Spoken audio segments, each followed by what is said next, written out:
শাহজালাল আন্তর্জাতিক বিমানবন্দর, যেটা হওয়ার কথা ছিল বাংলাদেশের গর্বের প্রবেশদ্বার, সেটাই আজ অনেকের কাছে আতঙ্কের নাম।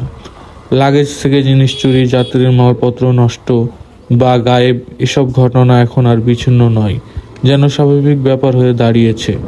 একজন যাত্রী যখন দেশের মাটিতে পা দিয়ে নিরাপত্তাহীনতা অনুভব করবে, তখন সেই ক্ষত শুধু ব্যক্তির নয়, এটা পুরো রাষ্ট্রের ইমেজে আঘাত হানা।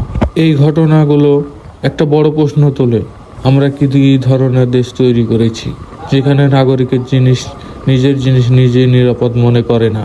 সেখানে তরুণ প্রজন্ম কেন থাকতে চাইবে? চাকরির অভাব, দুর্নীতি, বিচারহীনতা, নিরাপত্তার সংকট, সব কিছু মিলিয়ে একটা প্রজন্ম মনে করছে এদেশে ভবিষ্যৎ নেই।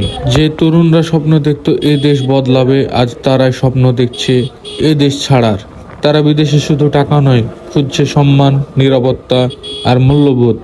যখন নিজের দেশের ভিতরেই বারবার ঠকতে হয়, তখন দেশপ্রেমও ধীরে ধীরে ক্লান্ত হয়ে পড়ে। শাহজালাল বিমানবন্দরের চুরি আসলে শুধু কিছু জিনিস হারানোর গল্প নাই, এটা বিশ্বাস হারানোর গল্প। এটা প্রজন্মের রাষ্ট্রের উপর থেকে বিশ্বাস উঠে যাওয়ার গল্প। এই প্রশ্ন আমাদের সবার, আমরা কি এমন বাংলাদেশ চাই যেখান থেকে মানুষ পালায়, নাকি এমন বাংলাদেশ যেখানে মানুষ গর্ব করে থাকতে চায়?